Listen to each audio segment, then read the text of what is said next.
상대원 3구역 토지 등 소유자 여러분 안녕하십니까? 신재상입니다. 삼복더위가 지나고 아침 저녁으로 시원한 바람이 부는 계절이 왔습니다. 솔솔 부는 바람처럼 시원한 내용을 담은 신재상 추진이 소식지를 발행을 했습니다. 오늘은 소식지 내용을 설명드리는 영상이 되겠습니다. 최대 관심사인 구역 지정과 이명순 씨가 유튜브를 통해 중고등학교 이전이 절대 불가라고 해서 중고등학교 신축, 이전 신축이 불가능한 것인지 살펴보려고 합니다. 그리고 성남시가 우리 구역의 재개발을 지원하는 측면에서 이주단지를 얼마나 확보했는지 우리 구역과 관련된 중요 사항이 제법 있으니 끝까지 시청해 주시면 감사하겠습니다.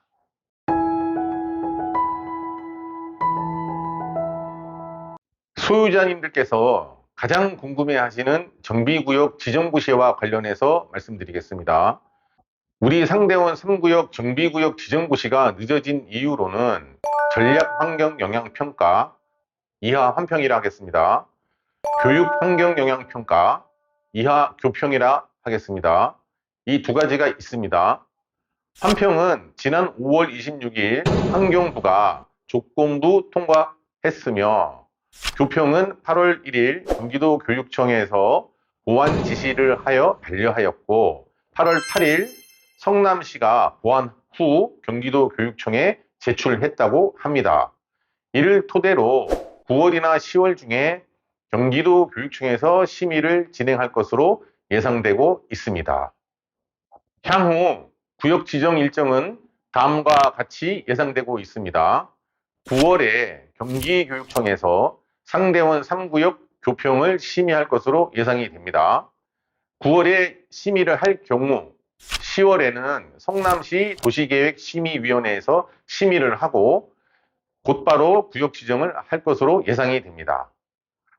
10월에 구역 지정을 하게 되면 11월에는 주민대표회의 구성을 위한 동의서 징구 절차가 진행될 것으로 예상이 됩니다.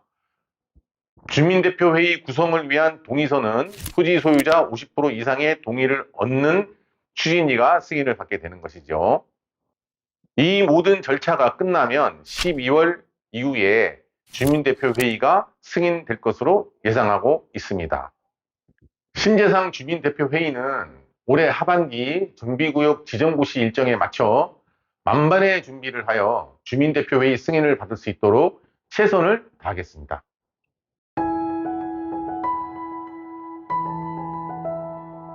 자, 이번에는 이주단지 관련된 말씀을 드리겠습니다. 성남시 의회 조의원 시의원께서 시정 질의를 하며 성남시와 LH가 상대원 3, 신흥 3, 태평 3 구역이 필요로 하는 이주단지가 부족하다고 합니다. 이주단지 확보는 대단히 중요한 문제로 구역 지정을 할 때 이주단지가 있느냐 없느냐에 따라 다음 일정에 막대한 영향을 끼치므로 우리 모두 이를 잘 알고 대응해야 합니다.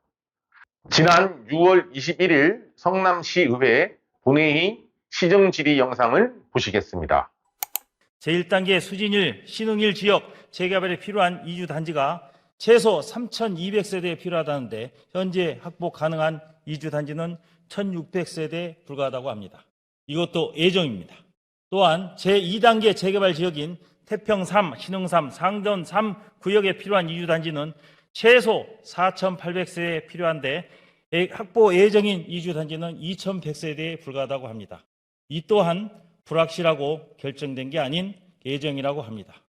이렇듯 수진 1구역, 신흥 1구역 이주단지가 최소 3,200세대가 필요하나 현재 1,600세대가 확보될 예정이고 제2단계 재개발 지역인 상대원 3구역, 신흥 3구역, 태평 3구역 이주단지는 최소 4,800세대가 필요한데 확보된 이주단지는 2,100세대 예정이라는 겁니다. 이주단지 확보는 우리 구역의 재개발 방향, 일정에 결정적 영향을 끼치는 중대 사안으로 성남시와 LH가 서로 미루면서 폭탄 돌리듯 시간만 끌면 일정의 차질을 빚어 피해는 고스란히 우리 주민들이 보게 됩니다. 따라서 이주단지 확보는 중대사안으로 신속한 재개발을 위한 사업 방향을 가늠하는 트리거, 방아쇠 역할을 한다고 보시면 됩니다.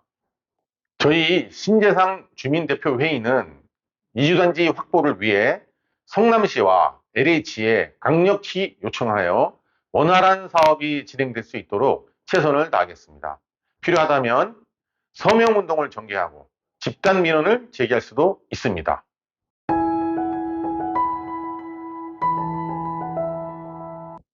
신재상 추진위 정비계획 제안 모두 반영되었습니다. 5월 26일 환경부 전략환경영향평가 보고서 중에 토지 이용 계획도가 공개되었습니다. 작년 9월 15일 주민공람 및 주민의견 수렴 기간에 우리 추진위가 주민이익 최우선으로 제시한 합리적 제안이 반영된 것을 볼 수 있었습니다. 첫 번째로 보행자 도로를 공공보행 통로로 변경하여 작은 6개 단지를 3개의 큰 단지로 변경되었음을 알 수 있습니다. 도로와 통로는 법적으로 규정된 용어의 의미가 아주 다릅니다. 도로일 경우 지하 주차장이 벽으로 설치되어 왕래를 할 수 없게 됩니다. 통로일 경우 지하 주차장을 서로 왕래할 수 있습니다. 이로써 지하 주차장에 순환도로를 건설, 이용 편의를 최고로 높일 수 있게 되었습니다. 헬리오시티가 지하에 순환도로가 있습니다.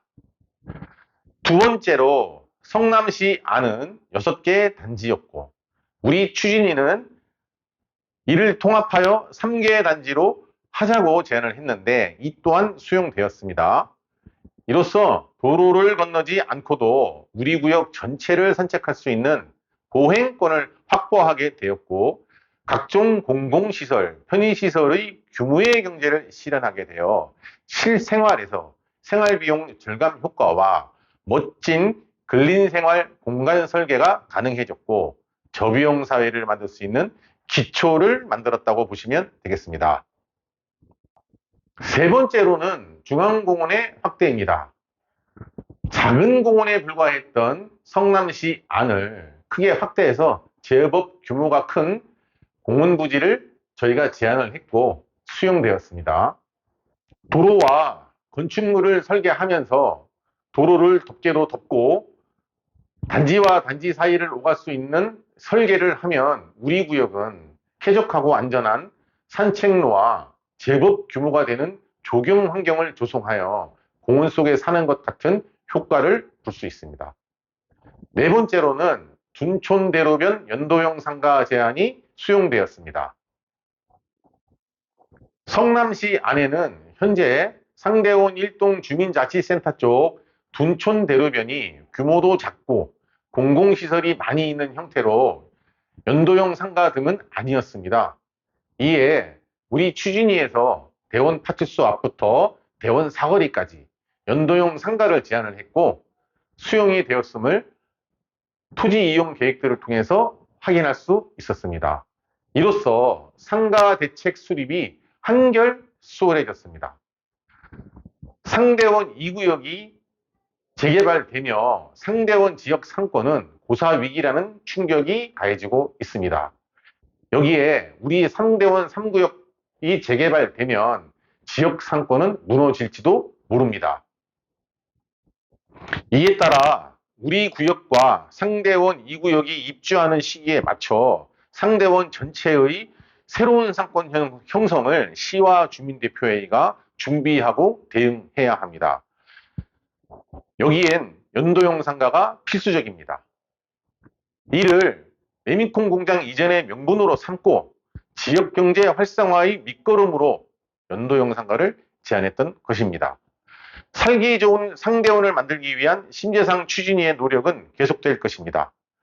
향후 교육환경심의위원회 심의 때 토지 이용 계획도가 변경될 수 있으므로 정비구역 고시가 나면 다시 한번 안내해 드리겠습니다.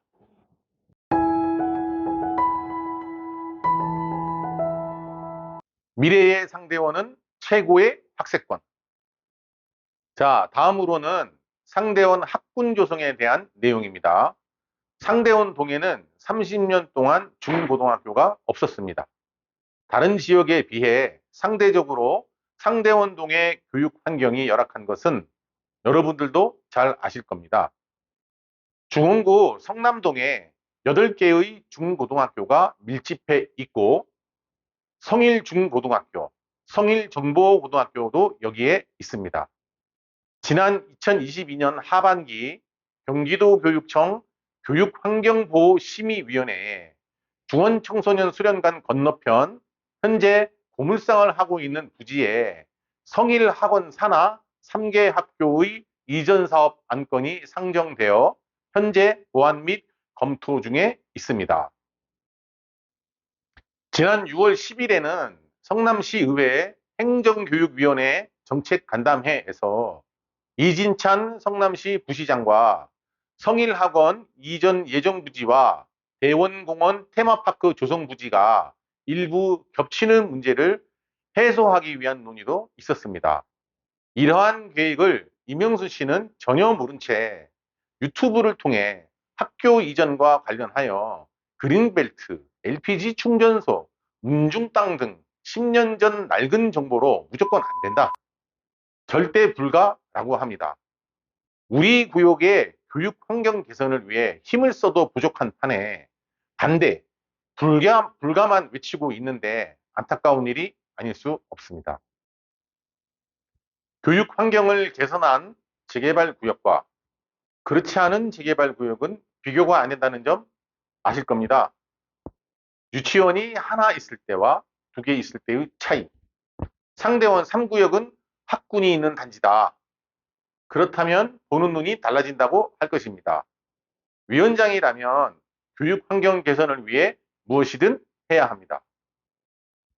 경기도교육청은 과밀학교 해소를 위해 신설학교 32개교 모두 중앙투자심사를 통과시켰고 학교가 밀집된 지역의 학교 이전 사업도 계속 추진 중에 있습니다.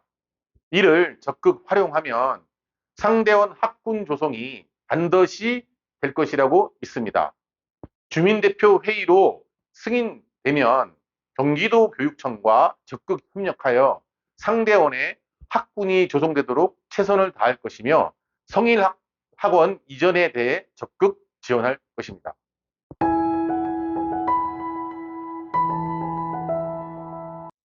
마지막으로 이명순 전 총무의 동의서 탈취 및 은닉 사건의 진실에 대해 다뤄보겠습니다. 우리 상대원 3구역 최초의 재개발 추진위원회에 2002년에 만들어졌습니다. 황정우 위원장이 당시 통장님들의 적극적 지원 아래 재개발 사업을 추진하던 중 총무로 활동하던 이명수는 동의서를 탈취 후 이탈하여 추진위원회를 별도로 구성했습니다. 이에 황정우 위원장은 위원장 명칭 사용 금지와 탈취 및 은닉한 동의서를 반환하라는 법원 판결을 받았습니다. 그럼에도 피고들이 동의서 반환을 거부하여 200만 원의 벌금형 처벌을 받은 후 강제 집행으로 동의서 및 인감증명서를 회수한 바 있습니다. 또한 2006년 1월 26일 주민총회를 개최하여 토지 등 소유자 약 950명의 찬성으로 이명순 전 총무를 해임한 바 있습니다. 황정우 전 추진위원장은 동의서 및 인감증명서를 반환받은 뒤 더 이상의 소송이 의미가 없어 소를 취하했습니다. 그런데 이명수는 소를 취하했기 때문에 기존의 판결문은 없었던 거가 된다라고 유튜브에서 강력히 주장하고 있습니다. 여전히 본인이 저지른 범죄가 없었던 거가 된다는 해괴한 논리로 소유자님들을 기만하고 있습니다. 지금 말씀드린 내용은 전부 판결문에 나온 내용으로 이명순 씨가 영상물 개재 금지 가처분을 소송 제기하였으나 법원은 토지 등 소유자 전체의 관심과 이익에 관한 사항으로 공익성을 인정하였습니다.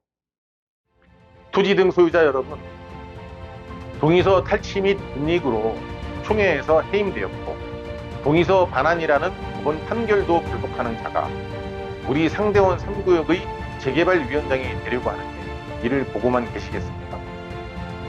우리의 재산이 달린 재개발입니다.